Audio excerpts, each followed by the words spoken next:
Take care to keep all the orders which I give you today, so that you may have life and be increased and go in and take as a heritage the land which the Lord, by his oath to your fathers, undertook to give you. And keep in mind the way by which the Lord your God has taken you through the waste land these 40 years, so that he might make low your pride and put you to the test, to see what was in your heart and if you would keep his orders or not.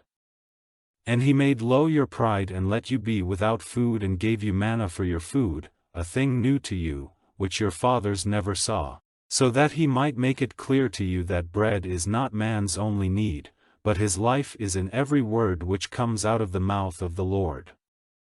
Through all these 40 years your clothing did not get old or your feet become tired. Keep in mind this thought, that as a son is trained by his father, so you have been trained by the Lord your God.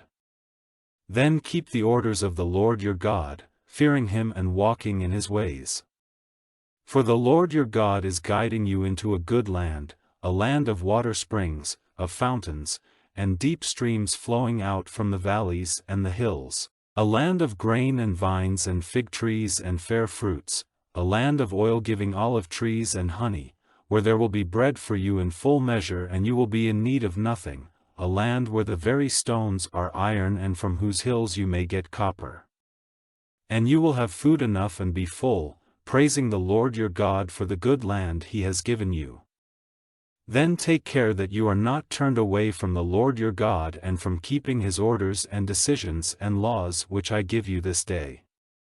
And when you have taken food and are full, and have made fair houses for yourselves and are living in them, and when your herds and your flocks are increased, and your stores of silver and gold, and you have wealth of every sort, take care that your hearts are not lifted up in pride, giving no thought to the Lord your God who took you out of the land of Egypt, out of the prison house, who was your guide through that great and cruel waste, where there were poison snakes and scorpions and a dry land without water, who made water come out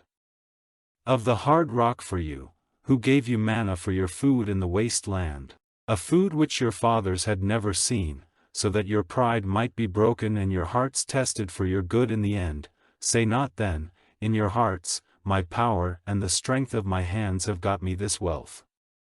But keep in mind the Lord your God, for it is he who gives you the power to get wealth, so that he may give effect to the agreement which he made by his oath with your fathers, as at this day. And it is certain that if at any time you are turned away from the Lord your God, and go after other gods, to be their servants and to give them worship, destruction will overtake you.